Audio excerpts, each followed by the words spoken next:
It's funny, the things you remember from the last day of your normal life. For me, it wasn't the storm clouds gathering over Lake Norman or the weirdly chilly breeze for an early October in North Carolina. It was the smell of cinnamon, brown sugar, and toasted pecans caramelizing in the oven. That smell, the one that always meant comfort and family, is now the scent that marks the start of my own personal horror story. My name is Eleanor Vance, and I'm 63 years old. Up until that day, I would have told you I was one of the lucky ones. I had a wonderful 20-year marriage to my late husband, Frank, a fulfilling career as a high school English teacher, and a son, Ethan, who was my entire world. That afternoon, I was baking his favorite, a classic Southern pecan pie from the recipe Frank's grandmother had passed down. Frank wasn't a baker, but this was the one thing he'd mastered, and he taught it to me, making it always felt like he was right there with me in the kitchen, his warm, steady hands guiding mine. As I crimped the edges of the crust, I smiled, thinking of Ethan. He'd just made junior partner at his law firm in Charlotte, and I was bursting with pride. My son, the lawyer. It was everything I'd ever worked for. After Frank passed, it was just the two of us. I took on extra tutoring gigs and even, for a while, a weekend job in retail, all to make sure Ethan's path was as smooth as possible. I'll never forget the day I sold Frank's old vintage watch, a beautiful, simple timepiece he'd worn every single day. He'd loved that watch. But Ethan needed money for his bar exam prep course, and the watch was just sitting in a drawer, a memory. A memory doesn't pay for a future, I told myself. So I sold it. Ethan never knew. I never wanted him to carry the weight of my sacrifices. I only wanted him to fly. His wife Chloe was, well, she was different. Very polished, very concerned with appearances. She'd made a comment on the phone just last week that had stuck with me. We were talking about some billionaire's messy estate battle in the news, and she'd laughed, a little too sharply. Well, at a certain point, holding on to all that wealth is just selfish, don't you think? She'd said. It's like they're stopping the next generation from truly living. I remember thinking it was an odd, cold way to look at it, but I brushed it off. Chloe was just very pragmatic, I told myself. When the pie came out of the oven, a perfect landscape of bubbling caramel and toasted nuts, I had a sudden impulse. Ethan had sounded so stressed on the phone last night, complaining about a demanding case. Why not take it to him? A little surprise from his mom to brighten up a tough day. I carefully boxed up the pie, the warmth seeping through the cardboard, and drove the 20 minutes to his upscale office building. As I pulled into the visitor parking lot, I spotted his sleek, silver sedan parked in a far corner, away from everyone else.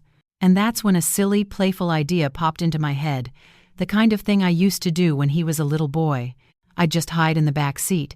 When he got in the car to go home, I'd pop up with the pie. Imagine the look on his face. It would be just the laugh he needed. Smiling to myself, I grabbed the pie and walked quietly toward his car. The afternoon was quiet, the parking lot nearly empty. I checked the handle. Unlocked. Perfect.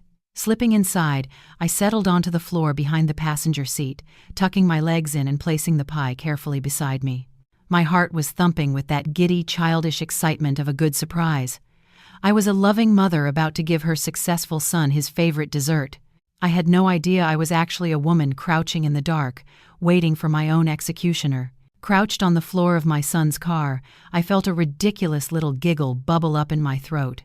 The air was thick with that new car smell, a mix of leather and some fancy air freshener Chloe probably picked out.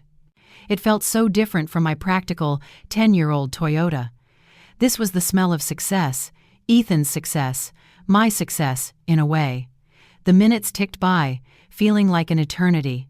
I could hear the distant hum of traffic from the interstate, the rustle of autumn leaves skittering across the asphalt. I held my breath every time I heard footsteps, my little surprise all ready to go. Finally, I heard the distinct click-clack of expensive shoes approaching. The driver's side door beeped and unlocked.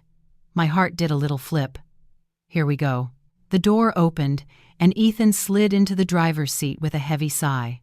He tossed his briefcase onto the passenger seat, and for a second, I thought he was alone. I was just about to pop up when the passenger door opened. It was Chloe. My smile tightened just a little. A surprise for the two of them then. How nice that they were leaving work together. But the mood in the car wasn't sweet. It was heavy, almost suffocating. Chloe slammed her door with a little too much force. "Well?" she asked, her voice sharp and brittle, completely stripped of the syrupy sweetness she usually used with me. "Did you talk to him?" "I tried," Ethan mumbled, running a hand through his hair. He sounded exhausted, defeated. "He's not budging on the loan extension, Chloe. We're out of time. The payment for the lake house is due in 30 days, or we lose the deposit, all 50 grand of it." "50 grand," Chloe repeated, her voice dangerously low. 50 grand that we borrowed. Ethan, do you understand the kind of hole we're in? The credit cards are maxed out. That pathetic bonus of yours didn't even cover the property tax on our condo. I was frozen on the floor, my pie forgotten. This was not a conversation I was supposed to hear. I felt a hot flush of shame, like I was intruding on something intensely private. I should have cleared my throat, revealed myself right then. But I couldn't move. "I know that," Ethan snapped, his voice tight with a stress I'd never heard from him before. "You don't think I know that? Why do you think I finally agreed to the plan?" "The plan." The word hung in the air. Chloe's tone softened, but it wasn't with affection. It was with the chilling calm of a predator closing in. "I just need to know you're not going to get sentimental and back out, E. This is our only way. It's clean, it's fast, and honestly, it's what she would want." What she would want? Who were they talking about? Ethan was quiet for a long moment. He just stared out the windshield. Then he spoke, and the words that came out of his mouth shattered my world into a million unrecognizable pieces. "She wouldn't want to see me fail," he said, his voice hollow. "She wouldn't want to see us lose everything we've worked for. The plan is the only option. The oak stairs, they're a death trap anyway. Everyone knows it. A simple trip, a fall. For a woman her age? It's tragic, but it's believable. No one will question it." My breath hitched in my chest. A woman her age. The oak stairs. My stairs. They were talking about me. My brain simply couldn't process it. It was like hearing a foreign language that I suddenly, horrifyingly, understood. Chloe let out a breath, a sound of pure relief. "Good," she said, "because once it's done, everything is solved. The house is worth at least $500,000 in this market. Your brother, Mark, ran the numbers. Plus her savings, what was it, 80 grand? And then there's the life insurance. What's that policy worth again?" 250, Ethan said, the number falling from his lips like a stone. "It all goes to me. See?" Chloe's voice was now sickeningly bright, triumphant. "Nearly $800,000. We can pay everything off, secure the lake house, and finally start living the life we're supposed to live. Your mom had a good, long life, Ethan. She wouldn't want to be a burden in her old age, rattling around that big house all alone. This is just speeding up the inevitable. It's a kindness, really. A kindness. They were planning to murder me, and they were calling it a kindness." The pecan pie in its cardboard box suddenly felt like a bomb. My loving gesture, my little surprise, had turned into a front-row seat to the planning of my own death. The son I had sacrificed everything for, the boy whose future I had bought with the memory of his father, was calmly discussing the financial benefits of my demise. I didn't make a sound. I couldn't. My body was locked in a state of pure, primal terror. All I could do was crouch in the darkness behind them, my lungs burning, my heart hammering a frantic, silent rhythm against my ribs, listening as the two people I should have been able to trust most in the world finalized the details of how they were going to kill me. They sat there for a few more minutes, talking about logistics, when to do it, how to act afterward. Chloe was meticulously planning their performance of grief, discussing what kind of funeral would look respectful without being ostentatious. My son, my Ethan, just agreed in monosyllables. When the engine finally started, the roar made me jump. I pressed myself down, praying they wouldn't look in the rearview mirror, praying they wouldn't hear the frantic, ragged sound of my own breathing. The drive to their condo was the longest 10 minutes of my life. I was a prisoner in the back of my own son's car, a ghost at my own funeral planning. When they finally parked and got out, their laughter echoing in the concrete garage, I stayed perfectly still. I counted to 500, my mind a blank, terrified hum. I didn't dare move until I was absolutely certain they were gone. Pushing myself up was agony. My legs had cramped into knots, but the physical pain was nothing compared to the gaping wound that had been torn open in my soul. I grabbed the pecan pie, my hand trembling so badly the box shook. Leaving the car, I felt like a spy in enemy territory, expecting an alarm to blare at any second. I didn't even look back. I just walked, stiff and robotic, back to my own car, my keys fumbling in my hand. The drive home is a blur. I remember the streetlights smearing across my windshield like wet paint. I remember clutching the steering wheel so hard my knuckles were white. The pecan pie sat on the passenger seat beside me, its sweet, cloying smell now making me sick to my stomach. This symbol of my love, this piece of our family history, now felt like a mockery. When I pulled into my own driveway, I couldn't bring myself to get out of the car. I just sat there, the engine off, staring at the house. My home, the place Frank and I had bought as hopeful 20-somethings. The place where I'd measured Ethan's height on a doorframe, where I'd nursed him through fevers, where I'd cried with pride when he got his acceptance letter to college. Every window held a memory, and now, every single one of them was tainted. The house wasn't a sanctuary anymore. It was a crime scene. Finally, a deep, shuddering chill forced me out of the car. I walked to the trash bin at the side of the house, lifted the lid, and dropped the pecan pie inside. It landed with a soft, sickening thud. I felt nothing. It was like watching a stranger perform an action in a movie. Inside, the silence was deafening. I locked the front door, something I rarely did before bedtime, and leaned against it, my heart pounding a frantic rhythm against the wood. My eyes were drawn, as if by some morbid magnet, to the staircase. The beautiful oak staircase Frank and I had stripped and refinished by hand one summer. Its elegant curve, once a source of pride, now looked like a coiled serpent, waiting. A death trap anyway, Ethan had said. Everyone knows it. Every creak of the old house settling sounded like a footstep. A floorboard moaned upstairs, and I jumped, my hand flying to my mouth to stifle a scream. Was it the wind, or was it my mind, already playing tricks on me? I saw a flicker of movement outside the living room window, and my blood ran cold, but it was only the branch of the old magnolia tree, swaying in the rising wind. I spent that night on the sofa, wrapped in a blanket, unable to even think about climbing those stairs to my own bed. I didn't cry. The shock was too deep, a layer of ice over the ocean of my grief. My mind just kept replaying the conversation. Their voices, stripped of all affection. The cold, hard numbers they assigned to my life, the casual cruelty in Chloe's tone, the hollow emptiness in my son's. I had spent 36 years believing my son was my greatest achievement, my reason for being. But the man in that car wasn't my son. He was a stranger who looked at me, his own mother, and saw nothing more than a series of dollar signs. A problem to be solved, an obstacle to his perfect life on the lake. As the sun began to cast a pale gray light through the windows, a terrifying new thought began to dawn. They had a plan, and now, if I wanted to survive, I needed one too. As dawn broke, sleep remained a distant country I couldn't visit.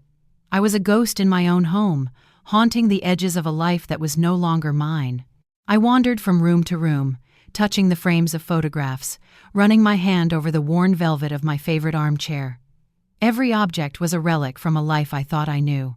There was Ethan at his high school graduation, his smile so wide and genuine. There we were, on a trip to the coast. A younger, happier me with my arm around a teenage boy who still held my hand in public. Who was that boy? And when did he vanish, replaced by the cold-eyed stranger in the sedan? The shock from the night before was beginning to recede, and in its place, something else was crystallizing. It was a cold, hard anger, not just at them, but at myself. A bitter, painful question started to worm its way into my thoughts. How did I not see this? I sank onto the living room sofa, the morning light illuminating the dust motes dancing in the air, and forced myself to look back. Not with the warm, hazy glow of nostalgia, but with the harsh, unforgiving clarity of my new reality. I saw a lifetime of my own behavior laid bare. I saw every time Ethan had a problem, and I'd rushed in to solve it. When he'd overspent his allowance in college, I'd sent him extra money without a word, telling myself he needed to focus on his studies, not finances. When he'd gotten his first speeding ticket, I'd paid the fine and the lawyer, convincing myself it was a one-time mistake. And Chloe. I thought about how I'd always swallowed her backhanded compliments. "Oh, Eleanor, this house is so cozy," she'd say, her eyes scanning the 20-year-old furniture with thinly veiled disdain. "It's amazing how you've managed on your own for so long." I'd always just smiled, avoiding the confrontation, telling myself she meant well. I didn't want to rock the boat. I didn't want to be the difficult mother-in-law. I wanted Ethan to be happy, and if making Chloe happy was part of the deal, then I would do it. I would absorb the little slights, the subtle condescension. I would make myself smaller so their life could seem bigger. My desire to be the perfect, supportive mother, was that love, or was it a kind of blindness? My constant sacrifices, my refusal to set boundaries, my deep-seated need to be needed, had I inadvertently taught my son that I was not a person, but a resource, a well that would never run dry? I remembered the day I sold Frank's watch. I had felt a pang of loss, but it was buried under a wave of maternal pride. I was doing what a good mother does, but looking back now, I see it differently. I was teaching him that my history, my sentiment, my connection to his own father was worth less than his immediate needs. The most painful realization of all settled in my chest like a stone. My unconditional love had become a blank check that he now intended to cash. My people-pleasing, my conflict avoidance, had created an environment where his entitlement could grow, unchecked and unchallenged, until it morphed into this grotesque, murderous greed. It was a bitter pill to swallow. I wasn't just a victim of their monstrous plot. In my own passive, loving way, I had helped lay the foundation for it. That thought didn't break me. It did the opposite. It ignited a fire in the frozen landscape of my grief. The shame turned into resolve. The helplessness turned into a cold, clear purpose. They had misjudged me. They saw me as the soft, accommodating, slightly naive mother who would do anything for her son. They saw me as a woman her age, a relic from a past they wanted to erase. They thought I would be easy to dispose of. They were about to find out how wrong they were. I was no longer just Ethan's mom. I was Eleanor Vance, and I was not going to be a tragic, believable accident.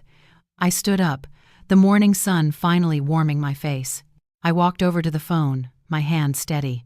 I knew I couldn't do this alone. I needed someone who saw the world not in shades of gray, but in the stark, unambiguous black and white of a crisis. Someone who would see this not as a family drama, but as a battle to be won. I dialed the number of the only person I knew I could trust with my life. My best friend, Sharon. Sharon picked up on the second ring, her voice exactly as I knew it would be. Brisk, warm, and with no room for nonsense. "Eleanor, I was just about to call you. Are we still on for our walk this morning?" My own voice came out as a reedy whisper. "Sharon, can you come over? Something's happened." The shift in her tone was immediate. The casual warmth was replaced by the focused calm of the ER nurse she'd been for 40 years. "How bad?" "Just, please come," I managed to say. "And please don't park in the driveway. Park a street over and walk. I can't explain." She didn't ask why. She just said, "I'm on my way. Lock your doors." 20 minutes later, she let herself in through the back porch, her face etched with a concern that was so genuine it almost broke the dam of my composure. Sharon and I had been friends since our sons were in kindergarten together. She'd held my hand through Frank's illness and sat with me in the silent, empty house after he was gone. She was the one person on earth who knew every crack in my foundation. I led her to the kitchen table, the same place where we'd drunk 1,000 cups of coffee and dissected every minor drama in our lives. But this was different. I felt a tremor in my hands as I poured her a cup. "Eleanor, you're scaring me," she said, her sharp eyes taking in my pale face, the dark circles under my eyes, the blanket still crumpled on the sofa. "You look like you've seen a ghost." "Worse," I said, my voice finally breaking. "I've seen a monster." And then it all came pouring out. The pecan pie, hiding in the car, the cold, clinical conversation, the oak stairs, the life insurance policy. Every horrifying, unbelievable word. I told her everything, the story tumbling out in a torrent of whispered shock and grief. Sharon just listened. She didn't interrupt, didn't gasp. She just sat perfectly still, her hands wrapped around her coffee mug, her gaze fixed on my face with an intensity that felt like a physical support. When I finally finished, the silence in the kitchen was thick and heavy. I half expected her to tell me I was crazy, that I must have misunderstood, that Ethan would never, but she didn't. She just slowly shook her head, a look of pure, unadulterated fury hardening her features. "That silver-spooned, spineless little brat," she said, her voice a low growl. "And that black widow wife of his. I never trusted her, not for a second." Her immediate belief, her absolute validation of my story, without a single question, was like a lifeline. I wasn't losing my mind. This was real. "I don't know what to do, Sharon," I whispered, the fight from that morning beginning to drain away, leaving me feeling small and terrified again. "If I go to the police, what do I have? A conversation I overheard? It's my word against the town's golden boy lawyer and his perfect wife. They'll say I'm a confused, grieving old woman. They'll make me out to be the villain." "You're right," Sharon said, her voice firm. She stood up and began to pace the kitchen, her movements sharp and decisive. She wasn't my grieving friend anymore. She was Nurse Miller, running a code. A direct confrontation is a losing battle. They'll deny everything, change their plan, and become 10 times more careful. We can't just react to this, Eleanor. We have to get ahead of it. Get ahead of it? How? She stopped pacing and looked at me, her eyes glinting with a steely light I hadn't seen in years. "You don't fight monsters like this with tears, Honorable. You fight them with strategy. They've made you a pawn in their disgusting little game of chess. It's time we started playing, too." After date, the word "we" hung in the air, a shield against my fear. This wasn't just my fight anymore. "They think you're weak," she continued, tapping a finger on the table for emphasis. "They think you're a fragile old thing who will crumble. That's their whole plan. So we use that. We let them think they're in complete control." A new kind of energy started to buzz under my skin, pushing back the dread. It wasn't hope, not yet. It was something colder, sharper. It was the birth of an idea. "So what do we do?" I asked, my voice stronger now.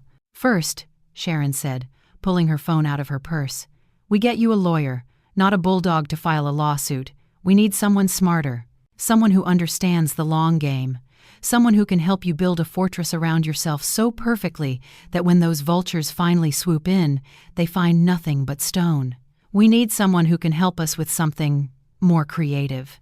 She looked at me, a grim smile playing on her lips. "They want to make you a ghost, Eleanor? Fine. Let's give them exactly what they want." 3 days later, I was putting Sharon's theory to the test. My phone rang, and Ethan's picture flashed on the screen, a smiling, carefree photo from a vacation years ago that now seemed like a cruel joke. My first instinct was to let it go to voicemail, but Sharon's words echoed in my head. "Let them think they're in control." I took a deep, steadying breath and answered, pitching my voice to sound warm and slightly frail. "Ethan, honey, how are you?" "Mom, I'm good. I'm good," he said, a little too loudly, a little too cheerfully. "Listen, Chloe and I were thinking, we haven't had a nice dinner out in ages. We'd love to take you to that new place downtown Catalia. Our treat. Catalia. One of those ridiculously expensive restaurants where the plates are huge and the portions are tiny. A place I would never choose. It wasn't a treat. It was a performance, and I was being cast in a starring role." "Oh, that sounds wonderful," I said, forcing a note of delight into my voice. "But you two are so busy you don't have to." "We want to," he insisted. "How about Friday night? We'll pick you up at 7. And so, on Friday night, I found myself sitting in the back of Ethan's silver sedan, the same car where my life had split in two, wearing a dress I hadn't put on in years. I felt like an actor backstage, my heart hammering, my lines memorized. I was no longer Eleanor Vance, Mother. I was a spy, gathering intelligence from the enemy, The restaurant was all dark wood, hushed voices, and gleaming crystal. We were led to a secluded booth, the kind meant for secrets. The entire evening was a masterclass in manipulation. Ethan, to his credit, looked deeply uncomfortable. He couldn't quite meet my eyes, and his smiles were tight and fleeting. He kept fussing with his silverware, a nervous habit he'd had since he was a boy. He was a bad actor, and a small, vicious part of me was glad to see him squirm. Chloe, on the other hand, was terrifyingly brilliant. She was the picture of the devoted daughter-in-law, her hand on my arm, her voice dripping with concern. She insisted I order the most expensive thing on the menu, the lobster, and guided the conversation with the skill of a surgeon. "We've just been so worried about you, Eleanor," she began, her eyes wide and sincere. "All alone in that big house. It's so much to keep up with." "Oh, I manage just fine," I said with a breezy wave of my hand. "It's my home. I'm comfortable there." "Of course," Ethan mumbled, staring into his water glass. "But it's old." Chloe jumped on the opening. "That's just it. The charm is lovely, but the upkeep, and those beautiful oak stairs. You know, my friend from the club, her mother a few years younger than you, even took a terrible fall down a similar flight. Broke her hip. It was just awful." She shook her head, a perfect pantomime of sorrow. "We just want to make sure you're being safe. Thank you for watching." My blood ran cold, but I forced a placid smile. "How sweet of you to worry, dear, but I know every creak and groan of those stairs. I could walk them in my sleep." The lie tasted like ash in my mouth, but it had the desired effect. A flicker of something annoyance, frustration, crossed Chloe's face before she masked it with another concerned smile. The conversation continued like that, a delicate, deadly dance. They asked about my health, my finances, whether I'd updated my will recently. Every question was wrapped in the language of love and care, but I could hear the cold, hard mechanics underneath. They weren't checking on my well-being, they were checking on their investment. As they drove me home, Chloe, sitting in the front passenger seat, turned to face me. "You know, Eleanor," she said, her voice soft and conspiratorial, "Ethan and I would feel so much better if we had a key to your place. You know, just for emergencies. If we called and you didn't answer, we could get in to make sure you're okay." It was the final, chilling piece. They didn't just want to create an accident. They wanted to control the scene. They wanted access. "That's a very thoughtful idea, Chloe," I said, my voice as smooth as glass. "I'll get a copy made for you this week." When they dropped me off, Ethan gave me a quick, awkward hug at the door. For a split second, I felt the boy I had raised, his guilt a palpable thing radiating off him. "I love you, Mom," he whispered, his voice thick.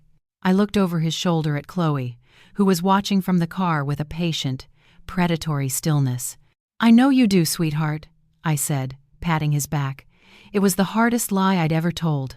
As I closed the door and locked it behind them, the facade crumbled. I leaned against the wood, trembling not with fear, but with a rage so pure and cold it felt like ice water in my veins. The dinner wasn't a deception, it was a declaration of war, and they had just handed me their battle plan. The dinner party performance shattered any lingering sentimental hope that I had somehow misunderstood. This wasn't a fleeting, desperate idea, it was a calculated, cold-blooded campaign. Sharon came over the next morning, her face grim as I recounted every syrupy word and loaded question from the night before. "They wanted a key," she said, her voice laced with disgust. "Of course they did. They need to control the narrative, make sure you're found at the right time." She shook her head. "Okay, so they're arrogant. They think you're a fool. We can use that. But we need to know more, Eleanor. We need to know why. Is it just the lake house, or is there more to it?" "It is a countdown to dough." And so, guided by Sharon's pragmatic and slightly terrifying resourcefulness, I began to dig. It felt sordid, like I was sinking to their level, but it was a necessary evil. I wasn't just a mother anymore. I was a strategist gathering intelligence on the forces aligned against me. We started with the obvious, their finances. It wasn't hard. Chloe loved to post on social media every lavish brunch, every designer handbag, every weekend getaway was documented with a series of perfectly filtered photos. A friend of Sharon's, a tech-savvy woman who did bookkeeping, spent an afternoon doing some discreet online digging. The picture that emerged was even worse than I'd imagined. The luxury cars weren't owned, they were leased, with payments that made my eyes water. Their condo, which I thought they owned, had a second mortgage on it. And their credit card debt, spread across half a dozen high-interest cards, was well into the six figures. They weren't just living beyond their means. They were drowning in a sea of their own ambition, and they saw me as their lifeboat. No, not a lifeboat. I was the island they could plunder to build their castle. But the most sickening discovery was yet to come. I started thinking about my brother Mark. Chloe had mentioned his name in the car. "Your brother Mark," ran the numbers. My brother. The thought felt like a separate, deeper betrayal. Mark and I had never been incredibly close. He'd always carried a quiet resentment about my late husband's success and my ability to send Ethan to a better college than his own kids. But to be involved in this? It seemed impossible. I needed to know for sure. Sharon suggested a long shot. Brenda, my sister-in-law, worked part-time as a receptionist at a dental clinic. Chloe had an appointment there next week. She'd mentioned it at dinner, complaining about the cost of teeth whitening. It was a flimsy, desperate idea, but it was all we had. I knew the clinic's layout. A small alcove for coats was right next to the reception desk, just out of sight. On the day of Chloe's appointment, I sat in my car across the street, my heart pounding, while Sharon, a book hiding her face, sat in the waiting room. As soon as Chloe was called back to see the hygienist, Sharon texted me. I slipped into the clinic, my heart in my throat, and hid in the coat alcove. I could hear Brenda on the phone, her voice low and conspiratorial. I held my breath and pressed my ear closer to the wall. "No, Chloe's just in for a cleaning," Brenda was saying. "Honestly, the way she throws money around, you'd think they were millionaires." She was complaining about the lake house deposit again. There was a pause. She was listening to someone on the other end. "I know," Brenda continued, her voice dripping with a familiar acidic resentment. "Mark keeps saying the same thing. It was his idea in the first place, you know. He told Ethan months ago, 'Your mother is sitting on a gold mine, and she's not getting any younger. It's only fair that the family gets to benefit. She poured everything into that boy, never helped us when our kids needed it. It's karma, if you ask me." Another pause. Brenda laughed, a sharp, ugly sound. "Oh, I know. Chloe wants it done before Thanksgiving. Says she wants to host the family dinner at the new lake house. Can you imagine the nerve? Still, if we get our cut like Ethan promised, she can host it on the moon for all I care. Mark just got his layoff notice last week. We're desperate. It's about time Eleanor's perfect little life did something for the rest of us." I didn't wait to hear more. I slipped out of the alcove and back into the street, the world tilting on its axis. It wasn't just my son. It was a family conspiracy. A web of lies and envy that had been spinning around me for months, perhaps even years. My own brother, driven by a lifetime of jealousy and his own financial desperation, had been the one to plant the seed. He hadn't just run the numbers. He had written the entire monstrous equation. They all saw me as a dragon guarding a treasure they felt entitled to, and they had all agreed it was time to slay the dragon. The drive back from the dental clinic was silent. The knowledge that my own brother had initiated this plot was a heavier weight than I could have imagined. It wasn't just a betrayal by the future I had built, it was a betrayal by the past I came from. When I told Sharon what I'd overheard, she didn't offer empty comforts. She simply put a hand on my arm and said, "Good. Now we know the whole truth. No more doubts, no more second-guessing." She was right. The revelation, as painful as it was, had cauterized the last of my sentimental wounds. My grief was now calcified into a diamond-hard resolve. There was no longer any room for hesitation. The next day, Sharon drove me to an unassuming office building in a quieter part of Charlotte. The name on the door was simple: David Chen, Esquire Estate Planning and Asset Management. Sharon had been adamant. "You don't want a flashy family law guy who'll want to go to war in a courtroom," she'd said. "You want a chess player.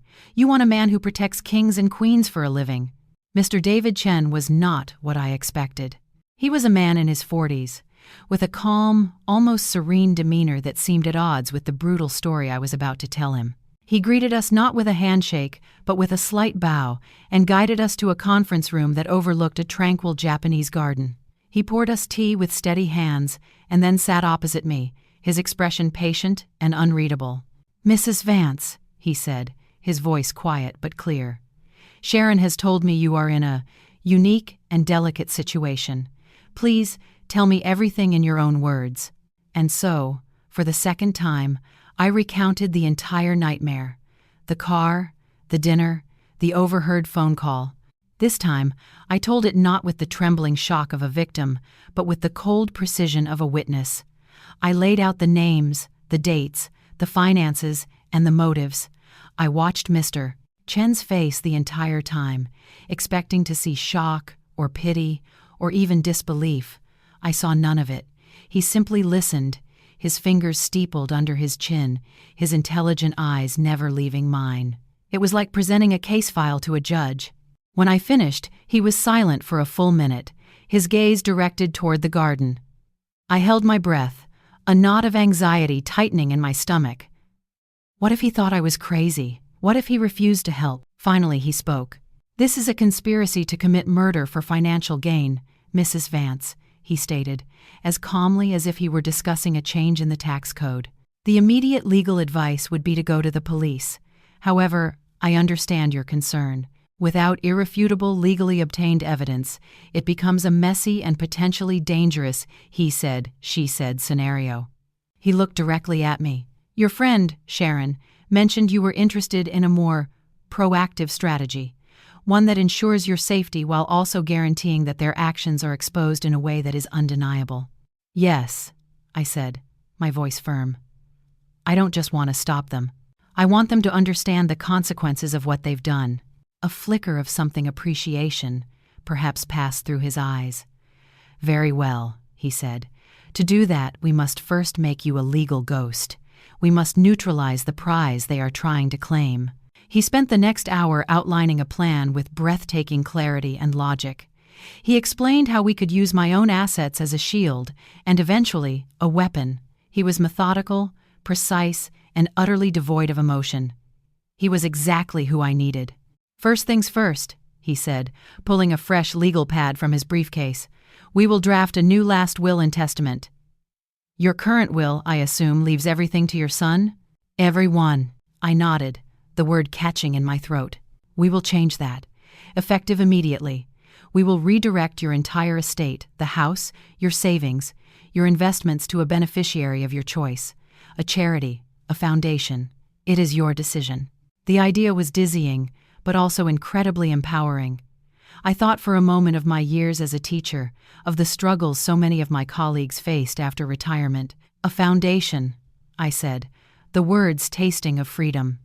"A charitable trust for retired teachers in North Carolina." "Excellent," Mr. Chen said, making a note. "Next, and perhaps most crucially, your life insurance policy. We will contact the provider today and change the primary beneficiary from Ethan Vance to your new foundation. We will do it quietly and electronically, leaving the smallest possible paper trail." He looked at me, his calm demeanor finally breaking with the faintest hint of a smile. "They are planning to kill you for an inheritance that, as of this afternoon, will no longer exist. It is the first move in our game of chess." Leaving his office that day, I felt a profound shift inside me. I had walked in as a terrified mother. I walked out as a client, a strategist, a ghost in the machine of my own life, silently moving the pieces into place for a checkmate they would never see coming. The weeks that followed were the most surreal of my life. By day, I was still Eleanor Vance, the friendly retiree.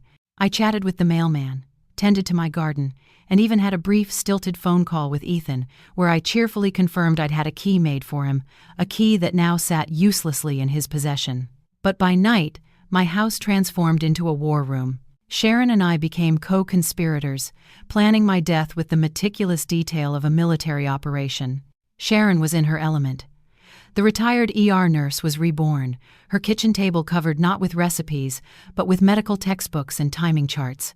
"The key is to mimic a massive, sudden cardiac event," she explained one evening, her voice low and clinical as she pointed to a diagram of the human heart. Something that wouldn't be questioned in a 63-year-old woman, especially if the 911 caller me is hysterical and reports a history of stress.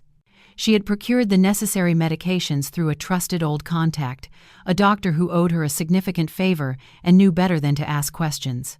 She laid them out on my table, a powerful beta blocker to dramatically slow my heart rate, and a fast-acting sedative to reduce my respiration to shallow, almost imperceptible levels.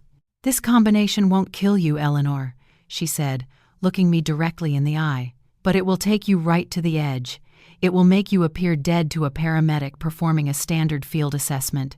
No pulse, no breath sounds, fixed pupils. For all intents and purposes, you'll be gone. The effects will last about 4 to 6 hours before they start to wear off. 4 to 6 hours. The thought of being trapped in my own body, unable to move or speak for that long, was terrifying. But the thought of what Ethan and Chloe had planned for my stairs was infinitely worse. We rehearsed every detail. We timed how long it would take for paramedics to arrive from the nearest station. Sharon role-played the 911 call, her performance of a grief-stricken, panicked friend so convincing it gave me chills. We decided on the location, the living room floor, near the fireplace, as if I had collapsed while reading. A book would be lying open beside me. We chose the book with care, great expectations. The irony felt fitting. Meanwhile, Mr. Chen handled the back end with quiet efficiency. He confirmed he had a contact, a discreet and well-paid pathologist at a private funeral home who would be on call. This was the most critical part. My body wouldn't go to the county morgue, where an autopsy would be standard procedure. It would be diverted to this private facility, where our contact would sign the death certificate, cause of death, acute myocardial infarction, and hold my body until I woke up. The day we chose was a Sunday afternoon. Ethan had called to say they were driving up to the mountains with Chloe's parents for a little getaway. They would be out of town, unreachable, until Monday. It was the perfect window. The night before, I sat alone in my study.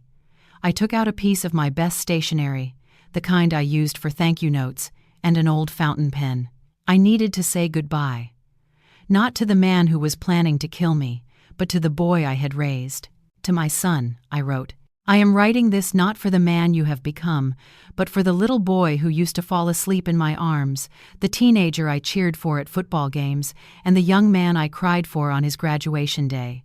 I need to believe that boy is still in there somewhere, buried under a mountain of debt and ambition and fear. I loved him more than my own life. It is the greatest sorrow of my existence that he did not love me back in the same way. Whatever happens next, know that it was not born of hatred for you, but of a refusal to be erased. I hope one day you find your way back to yourself. I will not be there to welcome you home. Mom." I sealed the letter, with no intention of ever sending it. It was my own private funeral for the love I had lost. On Sunday afternoon, the house was quiet. Sunlight streamed through the windows, illuminating the life I was about to leave behind.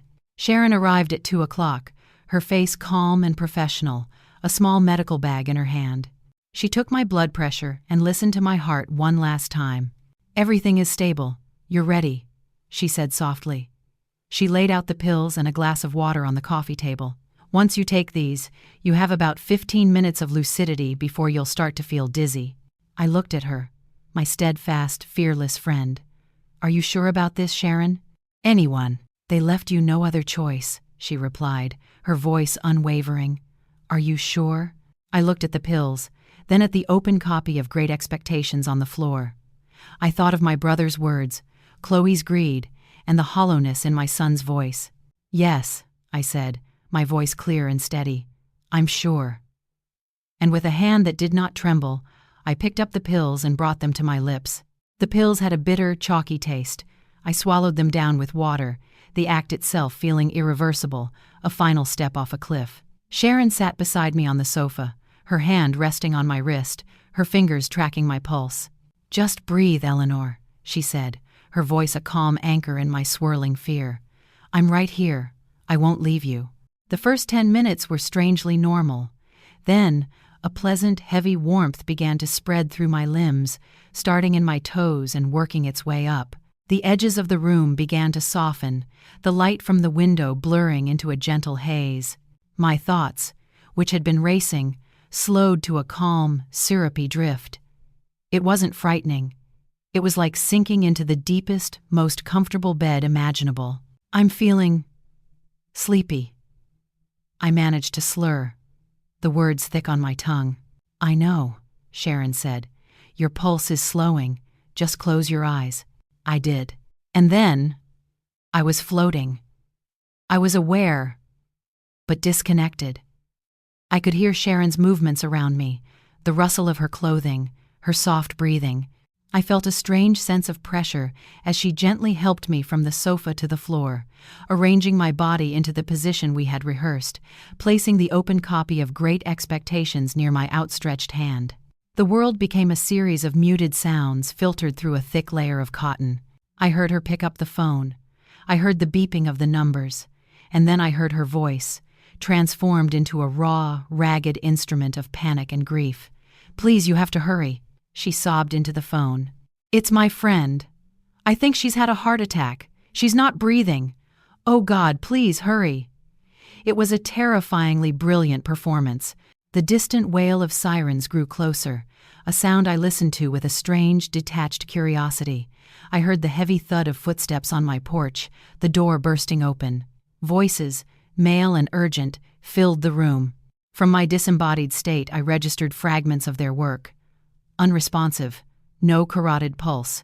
Pupils are fixed and dilated. Get the paddles. I felt the cold gel on my chest.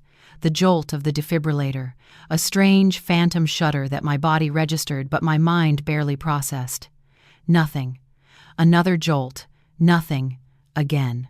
Time of death, one of the voices said, with a note of professional finality. 1452.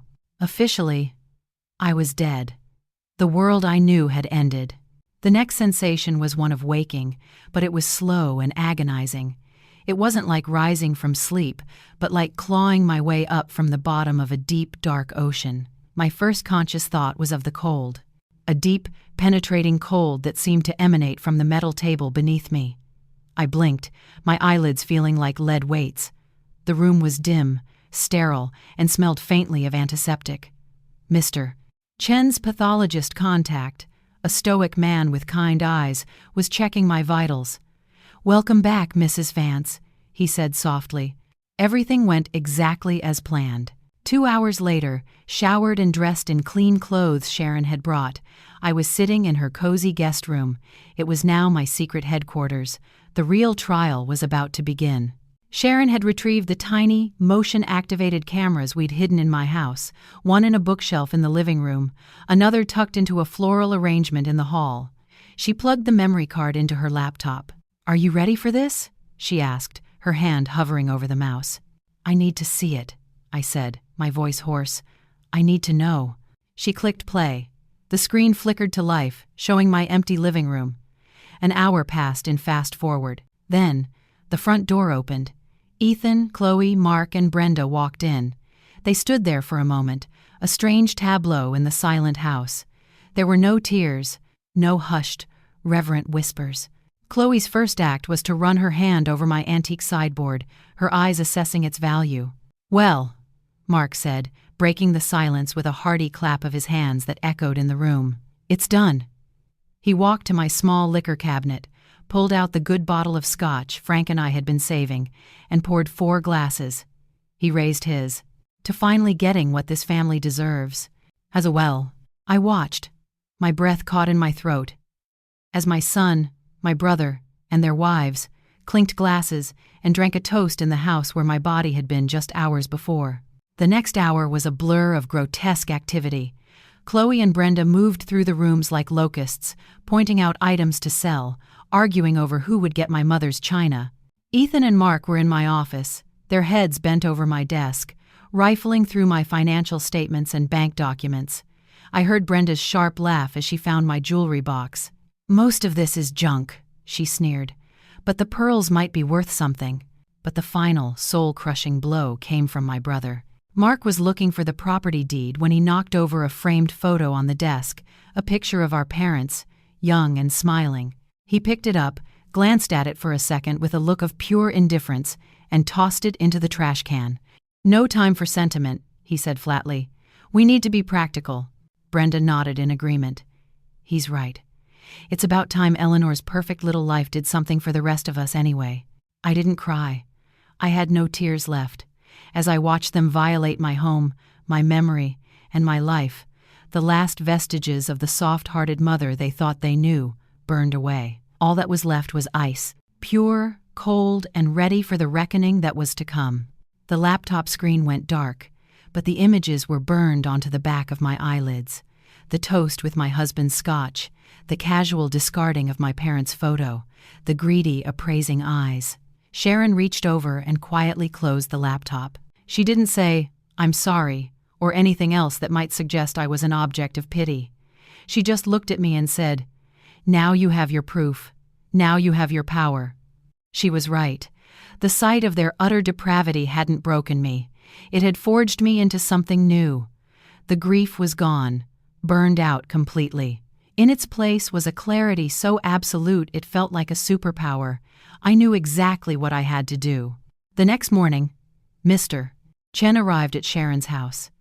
With him was a woman in a sharp trench coat, whose intelligent, focused eyes missed nothing. Her name was Isabel Rossi, an award-winning investigative journalist from a major Charlotte news station. Mr. Chen had vetted her completely. She was known for her tenacity and her discretion. We sat in Sharon's living room, and I played the footage for them. I watched Isabel's face as the scene unfolded. Her professional calm slowly gave way to a look of utter, undisguised outrage. When the video ended, she took a long, slow breath. "Mrs. Vance," she said, her voice tight with controlled anger. "In 20 years of reporting, I have seen some truly dark things. This is in a class of its own. We will help you, and we will do it on your terms." Mr. Chen laid out the final phase of the plan. It was simple, theatrical, and devastating. We would let them walk right into the trap they believed they had set for me. All we needed now was for them to make the final move. We didn't have to wait long. That evening, as if on cue, my phone, which I'd left at Sharon's, buzzed with a new notification. It was a group text message from Ethan. The recipient list was small and damning. Chloe, Uncle Mark, Aunt Brenda. The message itself was a masterpiece of cold corporate euphemism. "Family conference call." The subject line read, "All, please confirm your attendance for a meeting at Mom's house this Saturday at 2 p.m. We will go over Mom's final wishes and the disposition of the estate paperwork. Please be prompt so we can finalize the necessary steps efficiently. Ethan." Disposition of the estate paperwork. He made the division of my life's work sound like an agenda item for a quarterly sales meeting. There was no mention of grief, no hint of sadness, just efficiency. It was the final, perfect piece of evidence. This was their victory lap, their celebration. "The bait is in the water," Sharon said, looking at the screen with grim satisfaction. "And the sharks are circling," Isabel added, already typing furiously on her own phone, coordinating with her camera crew. The next few days were a blur of quiet preparation. Isabel's team did a discreet walkthrough of my house, planning camera angles. Mr. Chen finalized the legal paperwork to have police officers on standby, ready to act on his signal. I spent the time in quiet reflection, not mourning, but preparing. I was preparing to confront the 4 people who had been the cornerstones of my life. I was preparing to look my own son in the eye and show him the ghost he had tried to create. On Saturday morning, I chose my outfit with the care of a general preparing for battle. Not a morning dress, but a tailored, cream-colored pantsuit. It was an outfit that spoke of strength, control, and life.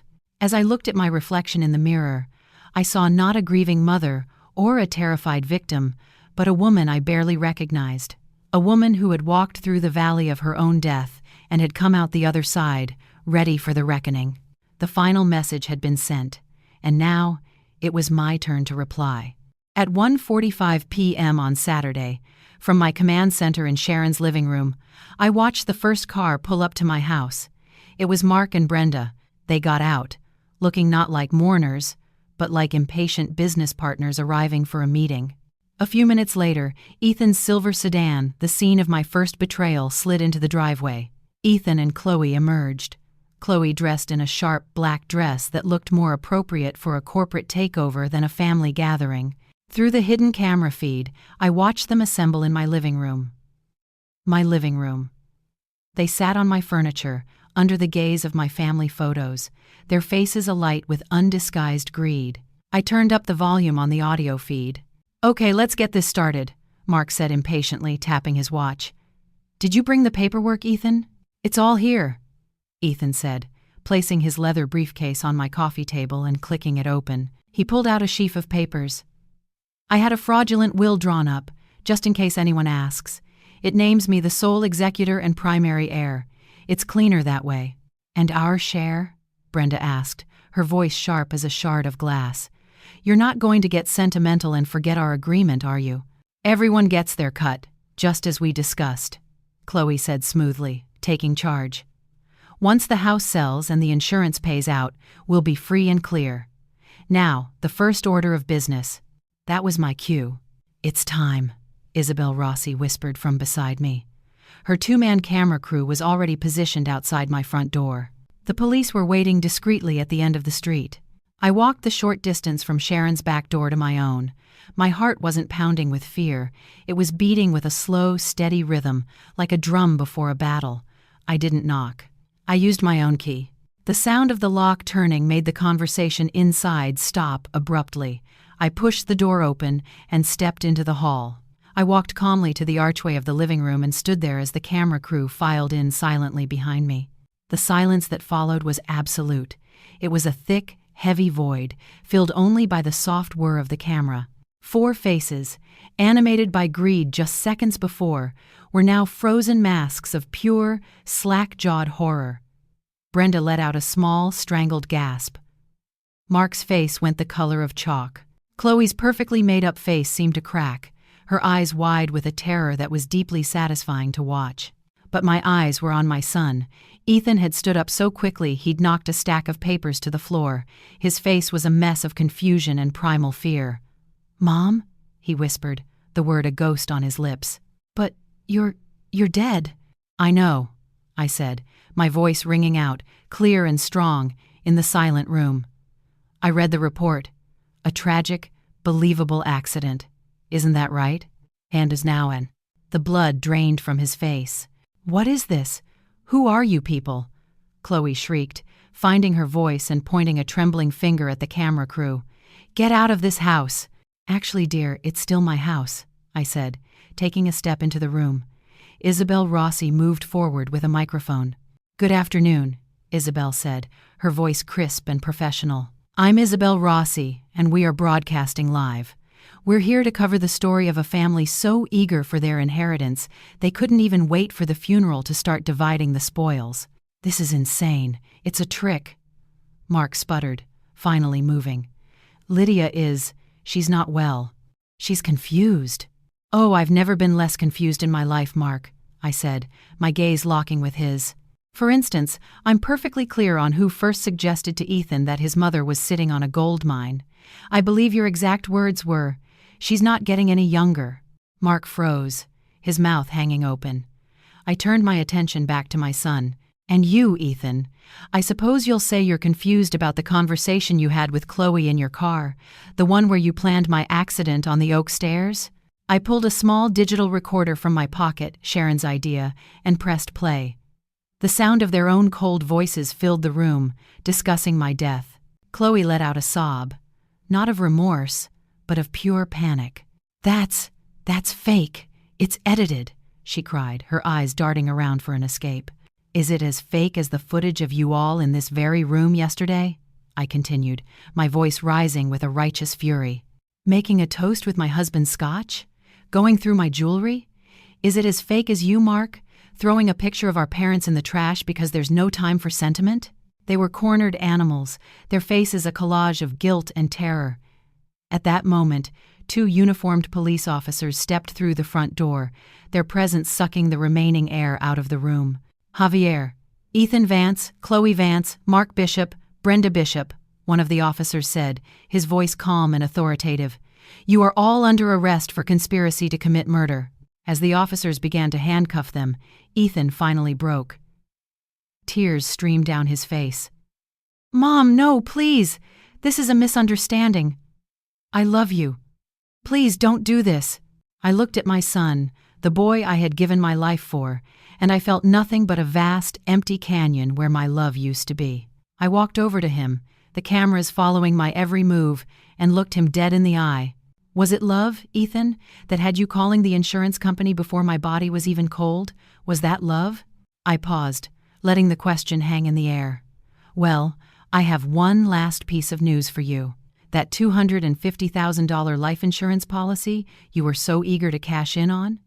I had a meeting with my lawyer last month. The sole beneficiary is now the North Carolina Teachers Retirement Fund." I leaned in closer, my voice dropping to a whisper that only he and the microphone could hear. "You did all of this for nothing." The look on his face, the final dawning horror that his monstrous betrayal had been utterly, pathetically pointless, was the only justice I needed. As they were led away, a weeping, pathetic mess, I turned to face the camera, my expression calm, my resolve absolute. I had died in this house, but I was reborn in this moment. When the last police car pulled away, taking with it the shattered remnants of my family, an unnatural silence fell over the house. The television crew packed up their equipment with a quiet, respectful efficiency, their professional demeanor softened by looks of awe and sympathy. Isabel Rossi squeezed my hand before she left. "You're the strongest woman I've ever met, Eleanor," she said, and for the first time I believed it might be true. Then, it was just me and Sharon, standing in the living room that had been a stage for the most terrible and triumphant performance of my life. The adrenaline began to fade, and in its place came not grief, but a profound and weary emptiness. It was the quiet after a devastating storm, the silence of survival. The story, as Isabel had predicted, exploded. It was the lead story on the nightly news, and by the next morning, it had been picked up by national outlets. My quiet suburban life was over. I was no longer just Eleanor Vance. I was the resurrection mom, a headline, a viral video, a symbol. Strangers sent flowers. Women from all over the country shared their own stories of sacrifice and betrayal in the comments sections of the news articles. It was overwhelming, but it was also a strange comfort. I was not alone. The legal process was swift. With the crystal-clear audio and video evidence, there was very little for their high-priced lawyers to argue. The recordings were played in a hushed courtroom, my family's cold, greedy words echoing for a judge and jury to hear. I watched them at the defendant's table. Ethan had lost weight, his face pale and gaunt. Chloe's polished veneer had cracked, revealing someone small and terrified underneath. My brother Mark and his wife Brenda just looked gray and defeated, two bitter ghosts haunted by their own envy. They never looked at me, not once. The most difficult day was when I had to give my victim impact statement. I walked to the podium, not as a victim, but as the sole survivor of a family that had consumed itself. I didn't cry. My voice was steady as I looked past my family and spoke to the court. "Your Honor," I began, "for 36 years, my primary identity was that of a mother. It was a role I cherished, a role I sacrificed for willingly. I believed that was my life's great work, but the people sitting at that table taught me a painful lesson. They did not see a mother. They saw a bank. They did not see a lifetime of love. They saw a barrier to a lifestyle they felt they deserved." I paused, my gaze sweeping over them. This was not a crime of passion. It was a business decision. I was an asset to be liquidated. My value was not in my love, my support, or my history, but in a number on a life insurance policy. The greatest violence they committed was not in the planning of my death, but in the complete erasure of my humanity. I took a breath, feeling the strength of every woman who had ever felt invisible. "Today, I am not here to ask for your pity. I am here to reclaim my name. My name is Eleanor Vance. I am not just a mother, a widow, or a victim. I am a woman who survived, and I ask the court to deliver a sentence that reflects the profound truth that a life, any life, is worth more than a house on a lake." The verdict was a formality. They were all found guilty of conspiracy to commit first-degree murder. Ethan, as the primary beneficiary and family member, received the harshest sentence, 25 years to life. Chloe was sentenced to 20. Mark and Brenda received 15. I was in the courtroom when the sentences were read. I watched their faces crumble, their futures dissolving into a long, bleak stretch of concrete and bars. As they were let out, a strange and final peace settled over me. I didn't feel hatred. I didn't feel joy. I felt nothing. They were no longer my problem. I walked out of the courthouse into the bright afternoon sun, not looking back. The reckoning was over. Now, for the first time in a very long time, I had a new and unfamiliar task ahead of me, figuring out how to live. 2 years have passed since the day I walked out of that courtroom. The media storm has long since died down, and the name Resurrection Mom has faded into the archives of sensational news. My life today is quiet, but it's a strong, deliberate quiet, not the empty silence of loneliness. The first thing I did after the trial was sell the house. I couldn't stand to look at those oak stairs another day. It was just a building, but it was haunted by the ghosts of a life that had been a lie. With the proceeds, I bought a beautiful, light-filled condo with a large terrace overlooking a park. There are no treacherous stairs, only smooth, single-level floors. My days are full, but not with the frantic, self-sacrificing busyness of my old life. I volunteer at the local library, reading to children. Sharon and I have a standing dinner date every Thursday. I have built a new community, a chosen family of friends who love me for who I am, not for what I can provide. They are the family I nurture now. My greatest passion, however, is the foundation I established with the bulk of my estate. The Eleanor Vance Grant for Educators provides financial assistance to retired teachers who find themselves in unexpected hardship. The money they wanted to kill me for is now being used to give other women the security and dignity they deserve. It is the most profound and satisfying victory I could have imagined. This afternoon, Mr. Chen came by my condo to have me sign the final papers for the Foundation's annual report. We sat on my terrace, surrounded by the potted roses and herbs I'd been tending to, the scent of lavender in the air. "Everything is in perfect order, Eleanor," he said, sliding the signed documents back into his briefcase. "The Foundation is already making a significant impact. Thanks to you, David," I said, passing him a glass of iced tea. "I can never truly thank you for what you did. You didn't just give me legal advice, you gave me a way to fight back." I slid an envelope across the table. "This is for your final invoice, and a bonus. You've earned it 100 times over." He looked at the envelope but didn't touch it. He simply shook his head. "I can't accept that." "Of course you can," I insisted. "You're my lawyer." "My firm has been compensated for its time," he said quietly, "but my personal involvement in this case was pro bono." I was taken aback. "Pro bono? Why?" "A case like this, the hours you put in." He was quiet for a long moment, his gaze distant as he looked out over the park. When he finally spoke, his voice was softer than I had ever heard it.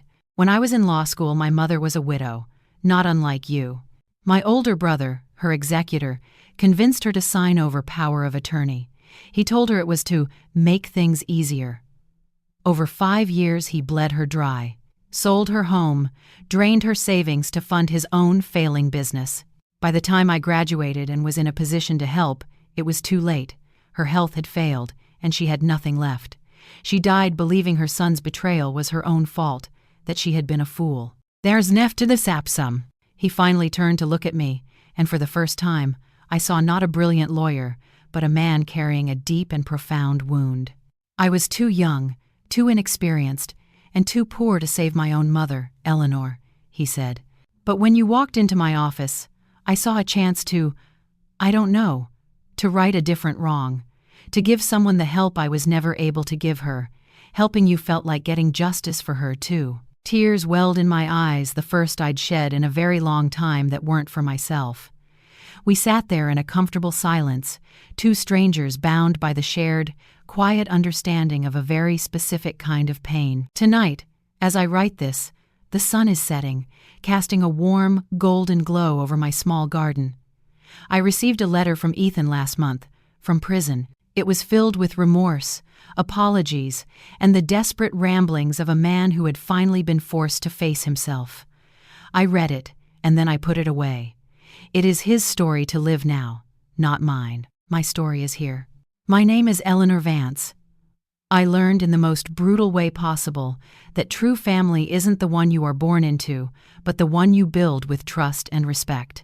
I learned that it is never too late to start over, to find your own strength, and to reclaim your own narrative. I had to fake my death to truly begin my life. And as I look at the new buds on my rose bushes, I understand that sometimes the most beautiful gardens are the ones that grow in the soil of what was once burned to the ground. Thank you for staying with me through my story. Looking back on it all, the most profound lesson wasn't just about the shock of betrayal, but about the quiet ways we can betray ourselves over a lifetime. For years, I believed that my worth as a woman and a mother was measured by how much I could give, how much I could sacrifice. I had what I now call the disease to please, and I didn't realize that by never saying no, I was teaching my own son that I wasn't a person with limits, but a resource with no end. My financial independence, the very thing they saw as their prize, ultimately became my shield and my sword. It's a stark reminder that having your own resources isn't selfish. It's a vital tool for your own protection and freedom. For the privacy of those involved, some of the names and smaller details in this story have been changed, but the emotions, the heartbreak, and the lessons learned are entirely real. My journey was an extreme one, and it took facing my own death to finally learn how to live for myself. It makes me want to ask all of you something deeply important. How do you find the strength to set boundaries with the people you love before it reaches a crisis? What advice would you give to someone out there who feels like they're giving everything and getting nothing back? I truly want to read your stories and your wisdom in the comments below. Let's create a space of support for each other. Thank you for listening, and for being a part of this new beginning with me. Stay strong, and always, always remember your own worth. With love and respect,